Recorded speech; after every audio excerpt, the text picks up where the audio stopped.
When they were found dead in their bedroom, it was only after a cop went to do a wellness check at the wrong house. The news reported that no one knew who would come after such beautiful people who were so in love.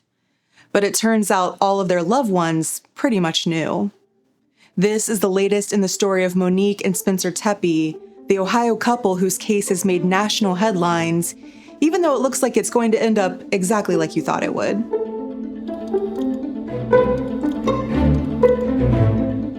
Hi friends, I'm Katie, and this is Katie Does Crime. Thank you for joining me for the first time if you're new here. I'm a Midwesterner who now lives in New York City, putting my writing degree to use by researching true crime cases that interest me, and hopefully you. And hello to the usual rapscallions and reprobates. Please consider subscribing or joining me on Patreon if you'd like to hear more true crime stories. As a Midwesterner at heart, a ton of people have been sending me this story about the Ohio couple who were seemingly randomly killed in their Columbus home on December 30th, 2025. It all started when 37-year-old dentist Spencer Tepe didn't show up to work at the Athens Dental Depot at 8 a.m. as usual, and coworkers got worried. One of them called the police at 9:03 a.m. and said he is always on time and he would contact us if there was any issue whatsoever. I just don't know how else to say this. We're very concerned. It's very out of character. Columbus Police, Check 107. Yes, I would like to ask for a wellness check on an individual at their home. This individual, Spencer, works with me, and he did not show up to work this morning, and we cannot get a hold of him or his family. He didn't show up for work? Correct. Okay. So do you have medical problems or? No, and he's been reliable, and we cannot get in touch with him, his wife, his family, anybody that lives in that house. Like, he is always on time, and he would contact us if there was any issues whatsoever. And I just don't know how else to say this. Like, we're very, very concerned because this is very out of character. And we can't get in touch with his wife, which is probably the more concerning thing. So 20 minutes later, an officer showed up at the home and tried knocking on the front and back doors. The body cam footage is so very Midwestern to me because the officer is whistling a jaunty tune and gives a little rhythmic knock at the door like he's just out there enjoying his job and his life.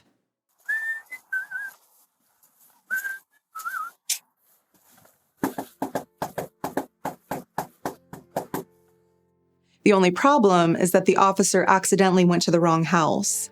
So a couple more people called asking for wellness checks, and one even said he could hear the couple's kids inside. At 10:05 a.m., a friend went over to check on Spencer, who wasn't answering his phone, and went inside the house. He found Spencer and his wife, 39-year-old Monique, motionless next to the bed. Their 2 young children were downstairs. The kids and the dog were okay, but Monique and Spencer certainly weren't. Both had been shot multiple times, but the police quickly ruled out the possibility that one of the 2 had killed the other. There was no murder weapon found. At first, no one could imagine who would want to murder the friendly couple who had grabbed packages for safekeeping while a neighbor was away at work. One neighbor said their 1-year-old boy, Beckham, and 4-year-old girl, Amelia, played with her kids. Another called Monique and Spencer ordinary, saying the only party they ever threw was their small backyard wedding in 2021 after they met online. I'll say that I watched their 11-minute wedding video on YouTube and totally teared up several times, even though I don't know these people at all. I know the neighbor who called them ordinary didn't mean it in a bad way, more like they weren't the kind of people you would expect to be murdered. But Monique's brothers said that they were extraordinary people whose lives were filled with love, joy, and deep connection to others. Spencer got all of his degrees from Ohio State and was involved with the Big Brothers Big Sisters organization. Monique got her master's in early childhood education, also at Ohio State, and was known as an amazing baker and someone whose kindness made people feel instantly at home. Of course, what's really going on behind closed doors can sometimes surprise us, and the media found out that a 911 call made in April 2025 was listed as coming from the Tepe's house. Someone had called and hung up, so a 911 dispatcher called the number back, and a woman who sounded like she was crying answered. Hello? Hi, this is 911. We just got a hang-up call. Is everything okay? Yeah, I'm sorry. I'm okay. Are you sure? Yeah, I'm okay. Sorry. Okay, well, it sounds like you're crying. Do you need police, paramedics, or anything? No, I'm okay. I promise. I'm just emotional. I'm okay. I don't need Okay. nothing. Well, can I ask what had you call 911 in the first place? Like, were you having an argument with somebody? We ain't got into it, but I'm okay. I promise. Did anything ever get physical? No. You guys were just arguing, nobody hit each other? Yes. Okay. All right, man. Well, I have the information here. I can go ahead and tell the officers to cancel hitting over to your address there. Yes. If anything changes, call us back. Okay. All right, I'm thank sorry. you. So obviously, people assumed that it was Monique calling and that this clearly meant that she had a problem with her husband. But the assistant police chief revealed in January that the call wasn't actually from that address, and it wasn't actually from Monique at all. Apparently, the call was made from a cell phone, and in a city like Columbus that's more dense, a cell phone tower can have a radius of about 30 meters. So even if it looked like the 911 call was coming from Spencer and Monique's home, it could have just as easily been from someone in a home nearby. The one bit of hope left for finding the killer was that one of those police cameras was installed on a pole at the intersection near their house. And indeed, a week after the shooting, on January 5th, the police released a video of a person of interest who was seen at an alley near Monique and Spencer's home. The person was wearing light pants and a black coat with the hood pulled up and their face down, which might seem suspicious if they weren't walking through actual snow. It would have been freezing then, especially since the person was out during the proposed time frame of the murders, which was around 4 a.m. He looks very casual to me, not like he was on his way to or just coming from killing 2 people in the upstairs of their home. But I mean, that's what someone should do if they're trying not to get caught. It was on this same day that the police released this video that the Columbus Dispatch wrote a blurb about Monique where they nonchalantly said that Spencer was actually her second husband. They wrote, "The marriage to Spencer was Monique's second. She married a fellow Ohio State student in 2015. The couple had no children and divorced in 2017. Court records indicate the divorce was amicable and settled quickly." And of course, lots of people have a second marriage and an ex-husband, and I'm sure lots of divorces are friendly enough, but as a person who's interested in true crime, your alarm bells probably went off like mine did. Neighbors were understandably worried that they might also be in danger, but they had no reason to fear because, yep, it was the ex-husband. Allegedly. Police tracked that guy on the security video casually walking through the alley back to a car that arrives just before and leaves just after the murders happened. They traced that vehicle back to Rockford, Illinois, outside of Chicago. And Chicago is where the owner, Monique's 39-year-old ex-husband, Michael David McKee, lives. Originally from Zanesville, Ohio, he was a National Merit Scholar and a member of the National Honor Society. He became a vascular surgeon after attending medical school at Ohio State, where he met his future wife, who was then known as Monique Sabatersky. He was arrested on January 10th near a fast food joint and extradited to Ohio, where he was charged with aggravated murder.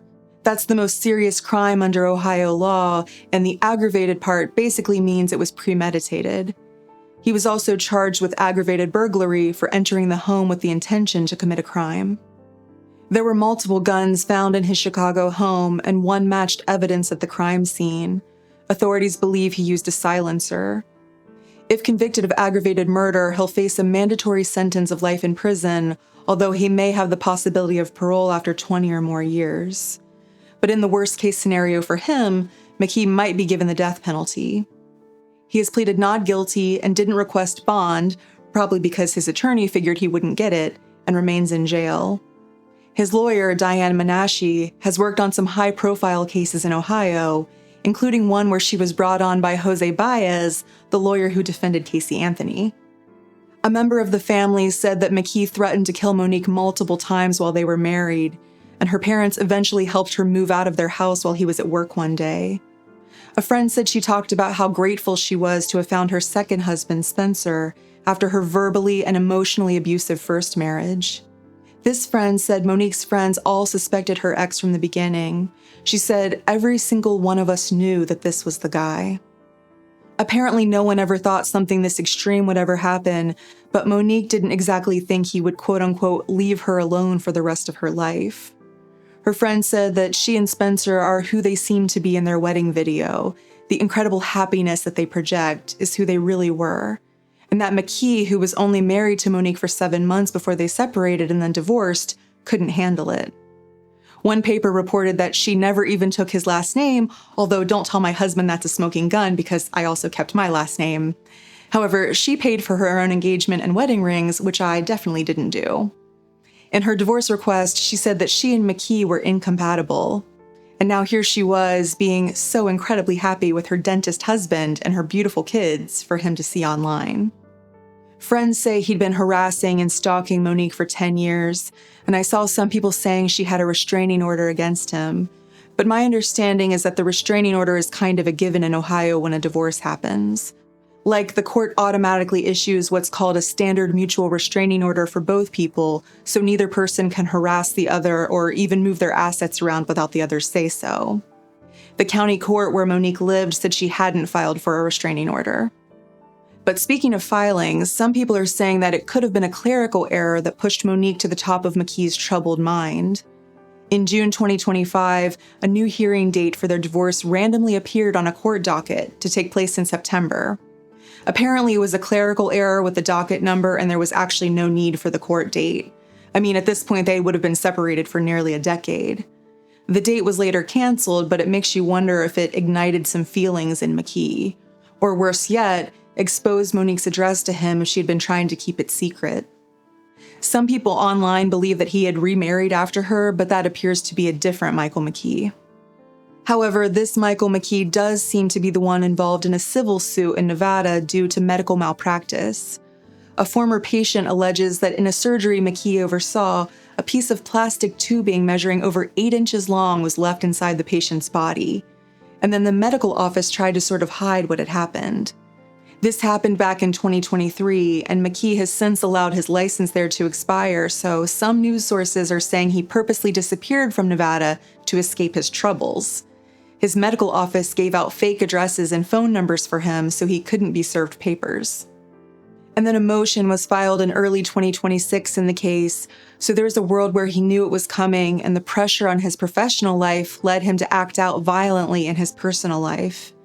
It feels to me like his crime was so poorly thought out, like the fact that the car was seen on video and he could be tied back to the car and the murder weapon was still in his home, that he must not have cared about getting caught. I think he just really wanted to commit the crime at any cost. It also seems like he definitely knew that what he was doing was wrong since he used a silencer and left the kids alive. I asked my friend who first suggested this case to me why she thinks it's gotten such nationwide attention, but her interest in it is actually very personal. She knows a man who made one of the 911 calls, and she was very surprised to learn that those are available to the public. For her, it was so strange to hear a voice she recognizes calling 911 on TMZ. But those calls are often considered public record and can be requested from the county thanks to the Freedom of Information Act. Personal information and things like private medical history will be redacted, and so will details that need to be withheld for an active criminal investigation. But you can generally get the recordings. Another interesting thing that came up while I was chatting with this friend about the case is how many people are making fun of the ex-husband's appearance. On any post you see about the arrest, someone will say McKee looks like a Lego minifigure or a Minecraft character.